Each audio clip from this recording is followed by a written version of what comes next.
Marwadi university మంచి భవిష్యత్తు కోసం తెలుగు విద్యార్థులు ఇష్టపడే యూనివర్సిటీ.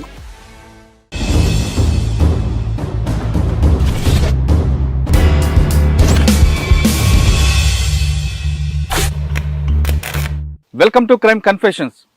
జనజీవన స్రవంతిలోకి వచ్చిన వారిని పరిచయించే కార్యక్రమంలో ఈ వారం మన గెస్ట్ విక్రమ్ అలియాస్ శ్రీను.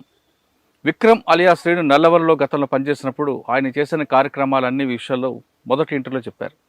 ఇప్పుడు పార్ట్ టూలో ఆయన చేసిన కార్యక్రమాలు ప్రజల కోసం ఏ విధంగా పనిచేశారు, చెంచుల రక్షణ కోసం, చెంచుల అభివృద్ధి కోసం ఎలా కష్టపడ్డారు, అంతేకాకుండా పంతు నాయక్ హత్య కేసులతో పాటు చాలా కేసుల్లో ఆయన ఏ విధంగా చేశారు, కోర్టు నుంచి AK-47 ఎలా మిస్ అయింది, అదే AK-47 నల్లమలలో ఎలా ప్రత్యక్షమైంది, నల్లమలలో ప్రత్యక్షమైన AK-47 ఎల్బీ నగర్లో ఎలా రికవర్ అయింది అనే విషయాలతో పాటు ఇటీవల ఏఓబీలో ఒక మహిళా మావోయిస్ట్ని ఇన్ఫార్మర్ పేరు మీద, కోవర్ట్ పేరు మీద చంపిన విషయాన్ని ఆయన ఏ దృష్టితో చూసారు విషయాన్ని విక్రమ్ నడి తెలుసుకున్నాం. విక్రమ్ నమస్తే. నమస్తే సార్. విక్రమ్, ఫస్ట్ ఇంటర్వ్యూలో చాలా క్లారిటీగా చెప్పారు మీరు ఎందుకు వెళ్లాల్సి వచ్చింది, వెళ్ళిన తర్వాత ప్రజల కోసం ఏం చేశాను, చెంచులకు అభివృద్ధి కోసం ఏం చేయాల్సి వచ్చింది అని. చెంచుల అభివృద్ధి కోసం అంటే వాళ్ళు తునికాకు విషయంలో కానీ, వాళ్ళ అభివృద్ధి కోసం కానీ, వాళ్ళ రాజకీయంగా వాళ్ళు ఎదగడానికి కానీ, రాజకీయ అవగాహన కానీ కొన్ని కార్యక్రమాలు చెప్పారు. అందులో పార్టీ ఆ విధంగా వచ్చింది కాబట్టి ప్రభుత్వం కూడా కిందకి దిగింది. అవును, ఈరోజు చెంచులకి ఇంకా అభివృద్ధి చెందాల్సింది ఉంది, చాలా ఉంది. ఎంతవరకు అప్పుడు మీరు చేశారు విషయంతో పాటు ముఖ్యంగా మీరు ఫస్ట్ ఇంటర్వ్యూలో కాకుండా కొన్ని విషయాలు దాచిపెట్టినట్టుగా తెలుస్తుంది. ఒకటి, పంతు నాయక్ హత్య కేసులో వాడిన AK-47 ఎర్రగొండపాలెంలో బాబురావు ఆయన కుటుంబం దగ్గర సంఘటన ఎన్కౌంటర్లో ఎలా ప్రత్యక్షమైంది, అక్కడ రికవర్ అయినది ఎల్బీ నగర్లో ఏ వేళ ప్రత్యక్షమైంది, ఎల్బీ నగర్ నుంచి మళ్ళీ ఇక్కడికి కోర్టుకి, మహబూబ్నగర్ కోర్టుకి ఎలా వచ్చింది, అంటే ఎల్బీ నగర్లో ఉన్న AK-47 మీరు నయీం హత్య చేయడానికి అక్కడ దాచిపెట్టినట్లుగా ఒక ఇన్ఫర్మేషన్ ఉంది. అది వాస్తవమా కాదా, జరిగింది కానీ ఎందుకు నయీం మీద అంత టార్గెట్ పెట్టారు, AK-47 అక్కడ ఎల్బీ నగర్లో పెట్టి ఆయన్ని చంపాలని ఎందుకు ప్లాన్ చేశారు ఒకటి. ఇటీవల మన జరిగిన సంఘటనలు తీసుకుంటే మహిళా మావోయిస్టుల పట్ల కోవట్టు అనే పేరు మీద ఆ విధంగా హత్య చేయడాన్ని ఒక దళిత యువతని మీరు ఏ విధంగా చూస్తారు, దాన్ని ఖండిస్తారా లేదా సమర్థిస్తారా? ఫస్ట్ ఆఫ్ ఆల్, ఒక మహిళా మావోయిస్ట్ని పార్టీ హత్య చేయడాన్ని నేను ఖండిస్తున్నా. ఒకటి, పార్టీ నేను అడుగుతుందంటే AOB Andhra Orissa border special zonal committee కార్యదర్శి గణేష్, అసలు ఆయన నేను అడుగుతున్నా, మిత్రమా అసలు మనం పతనం వైపా లేకుంటే విప్లవం విజయవంతమా వైపు అనేది నేను ఆయన అడగడం జరుగుతుంది.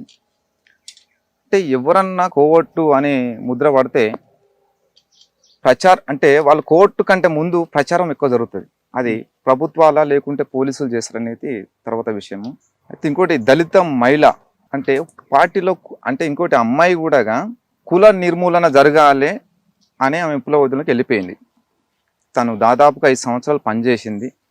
మరి అక్కడ విప్లవ రాజకీయాల మీద నమ్మకం లేకుంటే అక్కడ పార్టీ ఆమెకు విప్లవ రాజకీయాలు బోధించలేకపోవడం వల్ల మరి ఆమె ఇన్ఫార్మర్ అంటే కోర్టుగా మారిందనేది అక్కడ విషయం. అది ఆమెని చంపడం దాన్ని అయితే చాలా నేను ఖండిస్తున్నా. ఎందుకంటే శత్రువు అనే ఒక వ్యవస్థని కూల్చాలని వాళ్ళు తుపాకులు పట్టారు. ఇంకో వ్యవస్థ ఆ విప్లవాన్ని ఎట్లా కూల్చాలనేది ఈ వ్యవస్థ కూడా ఆలోచిస్తూ ఉంటుంది. మరి బూర్జో వ్యవస్థ చేసిన విధానమే మావోయిస్ట్ అంటే విప్లవ పార్టీ కూడా ఆ రకంగా చేయడం కరెక్ట్ కాదు. ఎందుకంటే మన సమాజాన్ని మార్చాలని మనం విప్లవోద్యమంలోకి వెళ్ళాం. మరి వెళ్ళిన తర్వాత మనం ప్రజల్ని మార్చేది పోయి ఏ ప్రజలైతే పార్టీకి సహకరిస్తారో ఆ ప్రజలు కొంత బయటికి అంటే ఎక్స్పోజ్ అయిన తర్వాత ఇన్ఫార్మర్ అని చెప్పేసి లేకుంటే ఏదో అంటే ఇన్ఫార్మర్గా మార్చుకోవడం, ఆ పోలీసుల తర్వాత మీరు ఇన్ఫార్మర్ పనిచేస్తారని చంపడం అనేది కరెక్ట్ కాదు సార్. ఎందుకంటే ఈమెని ఒక మహిళా మావోయిస్ట్ నేను చంపడం దాన్ని నేను చాలా ఖండిస్తున్నా. ఇందాక మీరు చెప్తున్నట్లుగా ఆమె కుల వ్యవస్థ కోసం, నిర్మూలన కోసం పార్టీలకు వెళ్ళారు. అవును, 2017 నుండి 2024 వరకు, అంటే దాదాపు 7 సంవత్సరాలు పార్టీలో ఆవిడ ఏఓబీలు పనిచేశారు. అవును, పార్టీ కూడా ప్రకటించింది ఆవిడ దశల వారీగా పార్టీలో ఎదిగారని. అంటే పార్టీ నిర్మాణం లోపం అనుకోవాలా, లేదా పార్టీ ఇచ్చిన శిక్షణలో భాగంగా లోపం అనుకోవాలా ఆవిడ కోవట్టుగా మారడానికి? అంటే మనం ఇచ్చిన ట్రైనింగ్ బట్టే కూడా అవతల వ్యక్తి మారుతుంటారు కదా. పార్టీ ఇచ్చిన ట్రైనింగ్ లోపం. ఆమెకు విప్లవ రాజకీయాలు కూడా ఆమె నేర్చుకోలేదు. అందుకే ఆమె ఆ రకంగా, నేను కూడా చెప్పట్లేదు ఆమె కోవట్ అని, కానీ పార్టీ కోవట్టుగా వ్యవహరిస్తుందని చెప్పేసి చంపేసింది. అది ఎందుకంటే ఇప్పుడు కోర్టుకు సరే వాళ్ళ కుటుంబాన్ని బయట డిపార్ట్మెంటు ఇబ్బంది పెట్టడం వల్ల వాళ్ళు ఏమన్నా తల్లిదండ్రులు ఏమన్నా సహకరిస్తామని ఏమన్నా ఒప్పుకోవచ్చు. మరి ఈమె పార్టీలో ఉంది కదా, ఆమెకు గ్యాపే ఉంటుంది కదా, మరి ఆమె ఎట్లా కోర్టుగా మారుతుంది? ఇంకోటి, ఆమె 5 సంవత్సరాలు 7 సంవత్సరాల తర్వాత కమాండర్ స్థాయికి ఎదిగిన తర్వాత ఆమె కోర్టు ఎట్లా మారుతుంది? కోర్టు అని ఎట్లా ప్రకటించి ఎట్లా చంపేస్తుంది పార్టీ? అంటే పార్టీ ఎవరైతే చనిపోయారో ఆ అమ్మాయి అన్నదమ్ముడికి డబ్బులు అందాయని, డబ్బుల కోసమే చేశారని, ఉద్యోగం ఇస్తాను పోలీసులు ఆశ పెట్టారని, ఇటువంటి ఆరోపణల మీద చంపామంటూ ఆమె మెడ మీద ఒక లెటర్ కూడా పెట్టారు. సరే, ఇప్పుడు ఆరోపణ వచ్చింది సార్. ఆరోపణ వచ్చినప్పుడు ఆమెని ప్రజాకోర్టు పెట్టి ప్రజాకోర్టులో ఆమెని క్షమించి వదిలిపెడితే బాగుండేది. పార్టీకి నష్టం చేయలేదు కదా. మరి ఆమె ఇప్పుడు కోర్టుగా మారింది, పార్టీని ఇంతమంది నాయకుల్ని ఎన్కౌంటర్ కావడానికి కారణం ఈమెను కూడా ప్రకటించలేదు పార్టీ. ఈమె కోర్టు ఎవరిస్తున్నందుకు పార్టీ విధానాలు కరెక్ట్గా లేవు కాబట్టి ఈమెని చంపేసినామని చెప్పేసి పార్టీ ప్రకటించింది. అయితే ఇప్పుడు ఒకవేళ పార్టీకి ఏమన్నా నష్టం చేస్తే అది పార్టీ శిక్షించాలి. కానీ నష్టం చేయలేదు, సరే ఈమె కోర్టు అని అనుకుందాం. మరి ప్రజాకోర్టు పెట్టండి, ప్రజాకోర్టులో పెట్టి ఈ రకంగా మరి ప్రభుత్వాలు ఈ రకంగా కోర్టులన్నీ ఇట్లా తయారు చేసి ఇట్లా పార్టీ నష్టం చేయాలనుకుంటుందని చెప్పేసి క్షమించి వదిలిపెడితే బాగుండేది. కానీ ప్రజాకోర్టులో భాగంగానే శిక్షించామంటూ లెటర్ పెడుతున్నారు. ఎట్లా ప్రజాకోర్టులో శిక్ష ఎట్లా అవుతుంది? అది అంటే సాధారణ ప్రజాకోర్టులో మీరు చెప్పిందే వేదమా, ప్రజలు కూడా చెప్తారా చంపాలా శిక్షించాలన్నది? వీళ్ళు ప్రజలలో పెట్టి ఆమె చేసినటువంటి ఏదైతే తప్పు ఉందో దాన్ని ప్రజలకు చెప్తాం ఫస్ట్. మరి దాని ప్రజలు మైనార్టీ బై మెజార్టీ, ఆ పీపుల్ అక్కడ ఉన్న ప్రజలు ఏ విధంగా అయితే వాళ్ళు పార్టీకి చెప్తారో దాన్ని బట్టి అక్కడ యాక్షన్ ఉంటుంది. ఓకే, కానీ ఆమెను అయితే చంపకుండా ఆమెను వదిలిపెడితే బాగుండే సార్. కానీ పార్టీ ఇప్పుడిప్పుడే ఎదుగుతుంది. ఏఓబిలో చింతూరు దగ్గర ఒక గ్రామంలో ఒక 15 బైకులు డంప్ చేశారు. ఆ 15 బైకుల మీద యాక్షన్ టీములు తిరగడానికి ప్లాన్ చేస్తున్నారు. 15 బైకులు ఒక దగ్గర పెట్టారు. ఈ 15 బైకుల విషయాన్ని పోలీసులకు చేరవేయడంలో ఈమె పాత్ర ఉందని పార్టీ నమ్ముతుందని ఒక అంతర్గత సమాచారం. అంటే అటువంటి విషయాలు చెప్పొచ్చా మరి బయటికి? ఇప్పుడు ఆమె స్థాయి చాలా చిన్న స్థాయి సార్. ఇప్పుడు పార్టీ నిర్మాణాల్లో ఏ స్థాయికి ఎలాంటి నిర్మాణాలు చెప్పాలో అదే నిర్మాణాలు చెప్తారు. ఈమెకు ఓన్లీ ప్రొటెక్షన్ మాత్రమే, ఇది నాయకులకు ప్రొటెక్షన్ మాత్రమే. కాబట్టి ఆమె బయటికి రాదు. ఆమెకు బాధ్యత లేనిది అక్కడ క్యాంపెయిన్ చూసుకోవడం, అక్కడ పార్టీ నాయకత్వానికి రక్షణ చూసుకోవడమే ఆ బాధ్యత. అట్లాంటి బాధ్యత ఉన్న ఆమె బయటికి ఎట్లా వస్తుంది, బయటికి ఎట్లా వచ్చి వీళ్ళతోని లింక్ అవుతుంది? కాదు అది. అంటే పార్టీలో ఆవిడ టెక్నికల్ చూసేవారు, చూసేవారు టెక్నికల్ కాబట్టి సిగ్నల్ ఉన్న ఏరియాకి అప్పుడప్పుడు వెళ్తుంటారు. అవును, వెళ్ళిన సమయంలో అక్కడున్న అది మన హ్యూమన్ ఇంటెలిజెన్స్ మనకున్న అంతర్గత దీంట్లో అమ్మా నాన్నతో మాట్లాడాలి, అన్నదమ్మతో మాట్లాడాలి, ప్రతి మనిషికి ఆ వీక్నెస్ ఉంటుంది. ఎంత పార్టీలోకి వెళ్ళినా ఆ విధంగా మాట్లాడే తప్పేంటని సిగ్నల్ కోసం వెళ్ళుంటారు ఆవిడ బయటికి. ఒక్కరు వెళ్ళారు కదా సార్, ఒక్కరు వెళ్ళరు పార్టీకి. ఇప్పుడు ఆమెను ఒక్కరినైతే ఎక్కడ పోయినా కూడా పార్టీ ఎక్కడ పనుల మీద పంపినప్పుడు సింగిల్గా అయితే పంపదు. ఆమె తోటి ఇద్దరు వెళ్ళడమా, లేకుంటే ఒక దళం వెళ్ళడమా, దళం వెళ్ళి సిగ్నల్ వెళ్ళిన తర్వాత ఫ్యామిలీని పిలిపించుకోవడం అనేది చేస్తుంది పార్టీ. మరి సెల్ ఫోన్ అనేది ఎవరు వాడరు, దాంట్లో ల్యాప్టాప్ ఉంది. ల్యాప్టాప్ కూడా ఆమె స్థాయిని బట్టి ల్యాప్టాప్ ఇస్తారు. ఆమె స్థాయి అది కాదు, అంటే ఫోన్ వాడే స్థాయి కాదు, ల్యాప్టాప్ వాడే స్థాయి కాదు. ఓన్లీ మొబైల్ వాడేది ఒక జిల్లా స్థాయి నుంచి, ఒక రాష్ట్ర స్థాయి నుంచి, కేంద్ర స్థాయి నుంచి ఒక మొబైల్స్ వాడతారు. అది కూడా అవసరం ఉంటేనే ఆన్ చేసి ఫోన్ మాట్లాడి మళ్ళీ పక్క పెట్టేసుకుంటారు. ఈమెకి డైరెక్ట్ ఎట్లా ఫోన్ ఇస్తుంది పార్టీ కూడా, మనం అనుకుందాం. పార్టీ ఎట్లా ఇస్తుంది ఫోను? ఆమె స్థాయి కాదుగా, ఆమె స్థాయి ఫోన్ వాడే స్థాయి కాదు కాబట్టి ఫోన్ ఎట్లా ఇస్తుంది? ఇయ్యదు. కానీ పార్టీలో ఉదయ్ అనే వ్యక్తికి ఈమె అసిస్టెంట్గా ఉన్నారు కాబట్టి ఉదయ్ సమాచారం అంతా కూడా ఈవిడ ఎదురు ఉంది. ఈవిడ పోలీసులు ఈ రకంగా వాడకుండా ఉండొచ్చు తమ వైపు తిప్పుకోవడానికి అనేది ఒక ఆరోపణ. అంటే సార్ ఇప్పుడు పార్టీ సరే, మీరు అన్నట్లుగా ఏ తప్పు నేరం చేసినా చంపడం అనేది మాత్రం క్షమించడం నేరం అంటారు. నేనైతే చంపడం అయితే కరెక్ట్ కాదనేది నేను భావిస్తున్నా.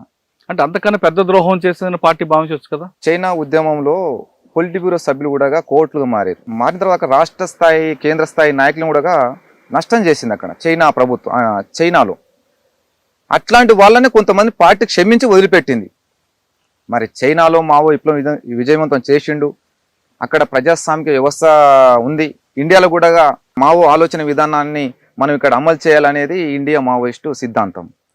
మరి అక్కడ చేసినటువంటి సిద్ధాంతాన్ని ఇక్కడ కూడా అమలు చేయొచ్చు కదా. అంటే అక్కడ కేంద్ర కమిటీ, రాష్ట్ర స్థాయి నాయకులు కోర్టుగా మారి పార్టీకి నష్టం చేసిన కూడా క్షమించి వదిలిపెట్టారు.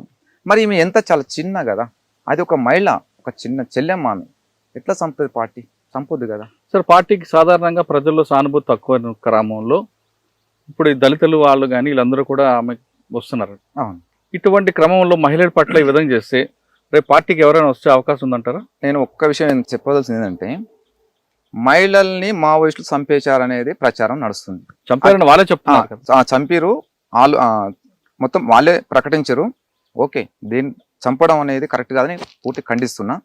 మరి పోలీసులు కూడా మహిళల్ని ఎంతో మంది హత్యలు చేస్తారు కదా, మరి దీని గురించి ఎందుకు అసలు ఖండించట్లేదు? అంటే మేధావులు, ప్రజా సంఘాలు ఎందుకు ఖండిస్తలేరు నేను అడగదలుచుకుంది. కానీ వాళ్ళు పోలీసులు ఎన్కౌంటర్ చనిపోతేనేమో అది ఖండించరు, మరి మావోయిస్టు చంపితే ఎందుకు ఖండించాల్సిన అవసరం, అంటే ఎందుకు ఖండిస్తున్నారు? అది అంటే ఆమెకు ఎట్లా ఖండిస్తారు ఈరోజు మేధావులు? కానీ మహిళా మావోయిస్టులు చనిపోతే కూడా వీళ్ళు ఖండించాల్సిన బాధ్యత ఇక్కడ మేధావి సెక్షన్కు ఉంది. అంటే పోలీసుల చేతులు చనిపోవడం కన్నా పోలీసులు చిత్రహింసలు గురి చేసిన సంఘటన జరిగినప్పుడు ఖచ్చితంగా ప్రజా సంఘాలన్నీ కూడా స్పందిస్తున్నాయి. అవును. ఇటీవల జరిగిన మన పోలీస్ స్టేషన్లో దాడులు కానీ ఆ మహిళల పట్ల చిత్రహింసలు 3rd డిగ్రీ పెట్టినప్పుడు ఖచ్చితంగా ప్రజా సంఘాలు స్పందిస్తున్నాయి. కోర్టులే సుమోటో కేసు తీసుకుంటే వాళ్ళ మీద ఎవరైతే చేస్తున్నారో కేసులు పోలీసులు వాళ్ళ మీద కేసులు పెడుతున్నారు. ఇక్కడ సానుభూతి అనేది మహిళ అనే కాకుండా ఆ విధంగా చేయడం అనేది ప్రజల్లో సానుభూతి కోల్పోతుందా? పార్టీకి సానుభూతి ఖచ్చితంగా కోల్పోతుంది. ఎందుకంటే ఇప్పుడు బయట సమాజంలో స్త్రీలకు రక్షణ లేదు. విప్లవోద్యమంలోకి పోయినటువంటి స్త్రీలని, అంటే ఏ సమాజం కోసం అయితే వాళ్ళు పోరాటం మార్గంలోకి పోయినారో మహిళలు, అదే పార్టీ చంపడం వల్ల పార్టీకి ప్రజలకు బాగా బాధాకరం విషయం. అది ఖచ్చితంగా ప్రజలలో బాగా ప్రభావం పడుతుంది. పార్టీ మీద కూడా ఉన్న సానుభూతి కోల్పోవాల్సి వస్తుంది. కానీ అదే కోవట్ పేరు మీద అర్జున్ రెడ్డి అనే వ్యక్తిని క్షమించి వదిలిపెట్టిన పార్టీ ఈ అమ్మాయిని చంపడం వెనక మనం ఏ సామాజిక వర్గం అనే సంచారా, లేదా అంత పెద్ద నేరం ఏమైనా చేసింది అనుకోవాలా? ఇప్పుడు అర్జున్ రెడ్డికి ఈమెకు పోల్చుకుంటే, ఈమె ఎవరైతే మహిళా మావోయిస్ట్ ఉందో, మరి ఈమె కంటే ఆయన ఏమన్నా నేరం చేయకపోవచ్చు. లేకపోతే అతను నిజాయితీగా నన్ను ఇట్లా పోలీసులు కోర్టు మార్చుకున్నారు, నేను పార్టీ ద్రోహం చేయలేను కాబట్టి అని ఏమైనా పార్టీ ముందు ఏమైనా ఒప్పుకుంటే క్షమించి వదిలిపెట్టవచ్చు అనుకుంటున్నాను. కానీ 7 సంవత్సరాలు పనిచేసిన ఒక వ్యక్తిని ఎలాగంటే చంపాలనిపిస్తుంది? క్షమించి వదిలిపెట్టడం అనేది. మిత్రుడు గణేష్ అన్న, ఎవరో ఏఓబి కార్యదర్శి గణేష్, నేను అదే మిత్రుని చెప్తున్నా, అట్లా చంపడం వల్ల ఉన్న ఉనికి కోల్పోవడం, ప్రజలలో ఉన్న సానుభూతి కోల్పోవడమే దారి తీస్తుంది. ఇక మనం మీ చరిత్ర కొంచెం చూద్దాం. పంతు నాయక్ చంపిన ఘటనలో ఉన్న AK-47 అక్కడికి వెళ్ళకొచ్చింది ఎర్రగొండపాలెంకి. మీరేమో కోర్టులో నేను తీయలేదు అని చెప్తున్నారు. అవునవును. మరి ఎలా వచ్చింది? నాకు తెలియదు సార్, అది తెలియదు. ఉన్న వాస్తవం నేను చెప్తున్నా, అది నాకు తెలియదు. కోర్టులోంచి ఎవరు తీసుకెళ్లారు? అది ఆరోపణ మాత్రమే నా మీద వచ్చింది, కానీ నేను తీసిన అనే విషయం అయితే అది తప్పు. అది నేను తీయలేదు, నాకు సంబంధం లేదు. కానీ కోర్టు నుంచి విక్రమ్ అనే వ్యక్తి ఒక చిన్న పిల్లాడిని తీసుకొని రాత్రి టైంలో దొంగతనం చేయించి AK-47 తీసుకొని నల్లమల్ల వెళ్ళి ఆ ప్రాంతంలో ఒక గుట్ట మీద ఉండి అక్కడ చేపల వాళ్ళు ఇచ్చిన అన్నం తింటూ చాలా కాలం ఉన్నారని, అదే సమయంలో బాబురావు అండ్ పార్టీ ఎర్రగొండపాలెంలో కలిసి వాళ్ళతో కలిసి ఉండి AK-47 వాళ్ళకి ఇచ్చి వాళ్ళ ద్వారా SLR తీసుకొని ఆ సమాచారాన్ని మీకున్న ఒక పోలీస్ ఆఫీసర్కి ఇవ్వడం, ఆయన ఆదేశాల మేరకే మీరు ఆ నలుగురిని చంపారనేది. అట్లాంటిది ఏం లేదు సార్. ఎంత ఏంటంటే కట్టు కథలు ఇవన్నీ. ఒక్క విషయం చెప్తా, ఇవన్నీ కూడా సార్, ఇగో జనాలు కూడా చెడుని ఎక్కువ ప్రచారం చేస్తారు కానీ మంచిది ఎక్కువ ప్రచారం చేయరు. ఈ చెప్పిన సీక్వెన్స్ కరెక్టా కాదా? మీరు చెప్పింది ఇక్కడ జరిగిన ప్రచారం అదంతే, కానీ నాకు జరిగింది అయితే కాదు, నేను చేయలేదు, నాకు సంబంధం లేదు. సరే, మీరు ఎలా వెళ్ళారు అక్కడి వరకు? నేను ఇక్కడ నాకు ప్రొటెక్షన్ లేదు, ఏ అధికారి నాకు సహకరించట్లేదు, కనీసం బతకడానికి కూడా ఆధారం లేని పరిస్థితి నాది. కాబట్టి కనీసం కేసుని కూడా వాదించుకునేంత స్తోమత కూడా నాకు లేదు.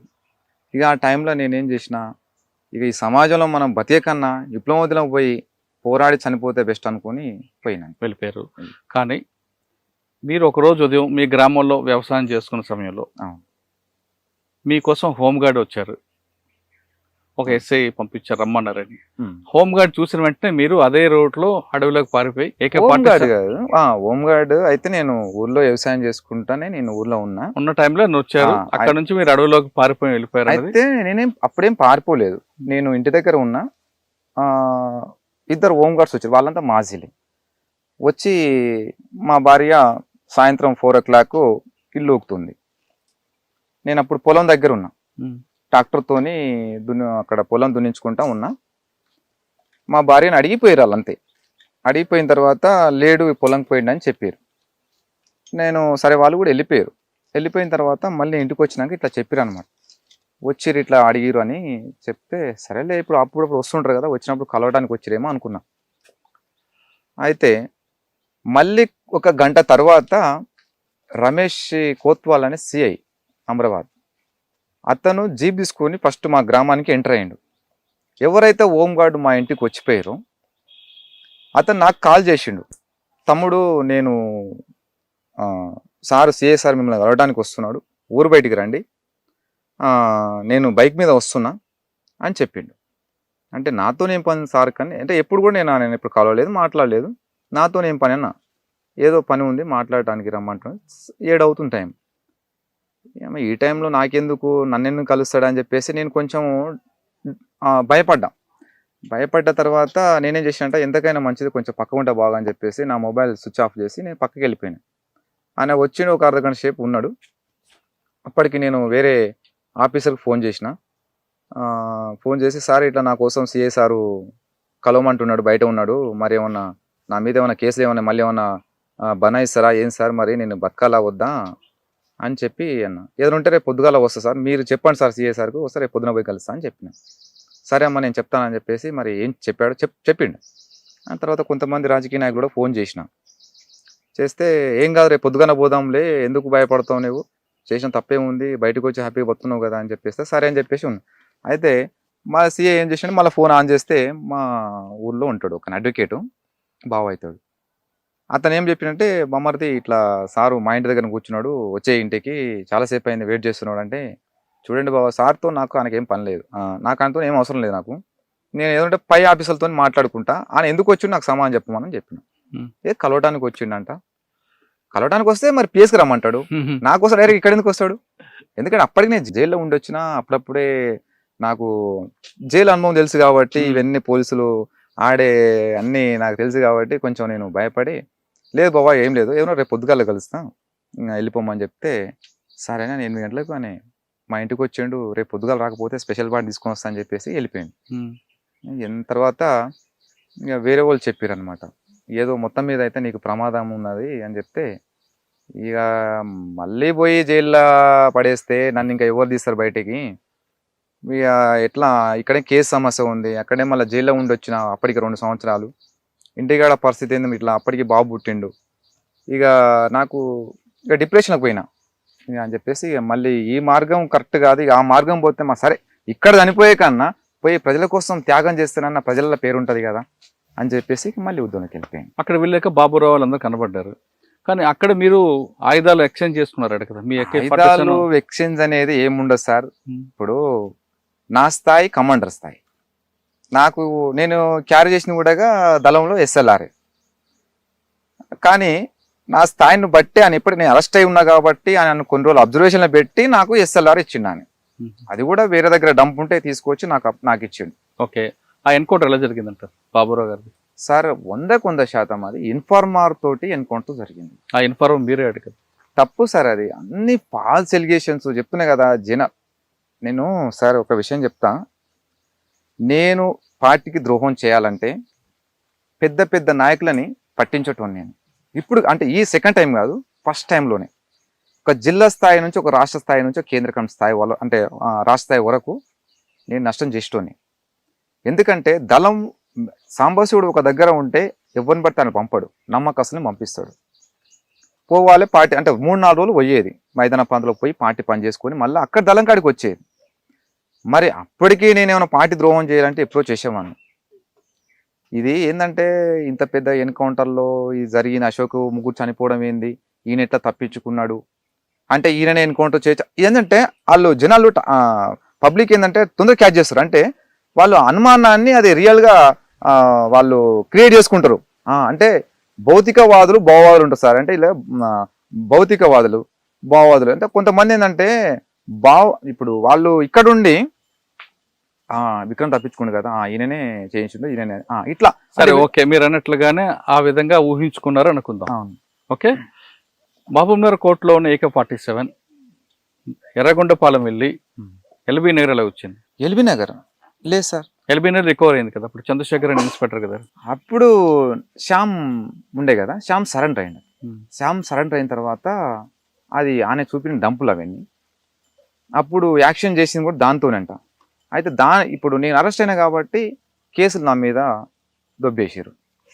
ఆ కేసులో ఇది రికవరీ అనేది చెప్పేసి చూపించారు అన్నమాట. అంతేగాని నేనైతే కానీ ఆ AK-47 ఎల్బీ నగర్లో పెట్టి నయీం కోసం చంపడానికి ప్లాన్ చేసినట్లుగా, దానికోసం ఆయుధం పక్కన దాచినట్లుగా రికార్డ్స్ చెప్తున్నాయి. అంటే సెకండ్ టైమా లేకుంటే ఫస్ట్ టైమా? Second time. మేము నయీంని చంపాలనుకున్నది ఎప్పుడు, మేము దళంలో ఉన్నప్పుడు మాత్రమే నయీంని చంపాలని మేము అనుకున్నాం. కానీ బయటకు వచ్చిన తర్వాత నయీంని చంపాలని అనుకోలేదు. సెకండ్ టైం పోయినప్పుడు నేను ఎక్కడైతే మళ్ళీ సెకండ్ టైం ఉద్యమం బాట పట్టానో ఆ టైంలో నయీం కనిపిస్తే అప్పుడే కాల్చిపడేస్తాను. కానీ నేను బయట ఉన్నంత కాలము నయీం చంపాలని మాత్రం ఎప్పుడు అనుకోలేదు, మేము ప్లాన్ చేయలేదు. అంటే మొదటిసారి అనుకున్నారు? ఫస్ట్ పార్టీ ఉద్యమం ఉన్నప్పుడు అనుకున్నాం, సెకండ్ టైం పోయినప్పుడు కూడా అనుకున్నాం. కానీ మేము ఎల్బీ నగర్ వచ్చినాం, అక్కడ మాటేసినాం అని మాత్రం అది తప్పది. ఎల్బీ నగర్ వచ్చారని కాదు, ఎల్బీ నగర్ లో దాన్ని దాచిపెట్టారని. లేదు అక్కడ నేను. కానీ నల్లమలలో ఆయన వస్తే చంపాలని ప్లాన్ చేశారా? ఖచ్చితంగా చంపేవాళ్ళం. ఎందుకంటే అని విప్లవ ద్రోహి. ఇంకో విషయం చెప్తా, నయీం కూడా ఆ రకంగా మారటానికి పార్టీ కారణం. ఎలా? అప్పుడు అనే చెంచల ముషరాబాద్ జైల్లో నయీం ఉన్నప్పుడు నయీంతో పాటుగా పటేల్ సుధాకర్ రెడ్డి, శాఖమూరి అప్పారావు వీళ్ళందరూ కూడా కమ్యూని ఉండేవాళ్ళు. అయితే అప్పటికి నయీం ఏంటంటే లంపెన్ సెక్షన్, అది అంటే లంపెన్ క్యారెక్టర్. అసలు దళంలోకి వద్దని అప్పటికి నాయకులు చెప్పినా కూడా వినకుండా అక్కడున్న కొంతమంది దళ కమాండర్లు ఏంగా తీసుకుందామని చెప్పి తీసుకున్నారు. ఆయన ప్రవర్తన లంపెన్ క్యారెక్టర్. అయితే వేరొక కేసులో IAS అయితే మన వ్యాసత్య కేసులో ఆయన ముద్దాయి ఉండి ఆయన జిల్లా ముషరాబాద్ జైల్లో ఉన్నాడు. అక్కడ ఉన్నప్పుడు ఏమైందంటే మన ఈదన్ అనే ఒక వ్యక్తి ఆయన పార్టీ నుంచి బయటకు వచ్చిండు. బయటకు వచ్చిన తర్వాత తను జైల్లో కాంటాక్ట్ అయ్యిండు. ఎవరు? ఈదన్న. మళ్ళీ నేను పార్టీలోకి వెళ్ళిపోతా, నాకు పార్టీ, నేను బయటికి వచ్చింది నాకు మిస్టేక్, నేను స్వయం విమర్శ చేసుకుంటున్నా, వెళ్ళిపోతాను ఉద్యమంలోకి అని చెప్పేసి. అంటే కొన్ని రోజులు మరి ఎక్కడ పెట్టాలి ఏంది, మరి బయట మనకు వచ్చి కలిస్తే మరి ఇన్ఫర్మేషన్ పోద్ది కదా, మళ్ళీ నష్టం జరుగుద్ది కదా అని చెప్పేసి ఈ మన ఈదన్న అనే వ్యక్తిని తీసుకుపోయి నయీం వాళ్ళ అక్క వాళ్ళ ఇంట్లో పెట్టారు. నయీం వాళ్ళ అక్క ఇంట్లో పెట్టిన తర్వాత ఇంకో ఈదన్న చాలా డిగ్నిటీ పర్సన్, ఆయన సిన్సియర్ మనిషి. అని ఉద్యమంలో 10 సంవత్సరాలు ఉన్నాడంట, నాకు తెలియదు, ఈ స్టోరీ అయితే నాకు తెలుసు. అయితే ఉన్న తర్వాత ఏమైంది, ఆయన ఏ రోజు కూడా ఏ మహిళల పట్ల ఇలాంటి తప్పు పని చేయలేదు. ఆయనతో పాటు చేసిన వాళ్ళు రిపోర్ట్ అది. అయితే అప్పటికి ఏమైందంటే ఈ బెల్లి లలిత అక్క ఏంటంటే అప్పుడు తెలంగాణ ఉద్యమంలో స్టార్ట్ అయినప్పుడు ఆమె చురుకైన పాత్ర పోషిస్తుంది. ఈ విధన్న మీద ఆరోపణ వచ్చింది. ఏం ఆరోపణ అంటే ఈ నయీం వాళ్ళ అక్క వచ్చి ములాఖాతులో చెప్పింది, ఇట్లా నన్ను మిస్బిహేవ్ చేసిండు ఈదన్నని నయీంకు చెప్పింది. నయీం ఏం చేసిండు, పార్టీ అక్కడ ఉన్న కమ్యూనికి రిపోర్ట్ చేసింది. నయీం పార్టీ చెప్తే మరి ఈదన్న అట్లాంటి వ్యక్తి అయితే కాదు, ఆయన చేయడు కదా, ఇది తప్పు అనే విషయము ఒకసారి మనం క్రాస్ చెక్ చేసుకుందాం, ఒకసారి చేసుకున్న తర్వాత మనం ఈదన్న దూరం పెడదామని చెప్పేసి అక్కడ పార్టీ నిర్ణయం తీసుకుంది, జైలు కమిటీ. అయితే ఈయన ఏమి అసంతృప్తిగా ఉంటుండు వీళ్ళతోటి. ఎట్లా, నేను చెప్పినా కూడా మీరేం పట్టించుకోవట్లేదు, మీరు చెప్పినా కూడా నేను పట్టించుకోవట్లేదు, మా అక్కని ఇట్లా అన్నాడంట అట్లనంట, ఆటలు వస్తుంటే అక్కడ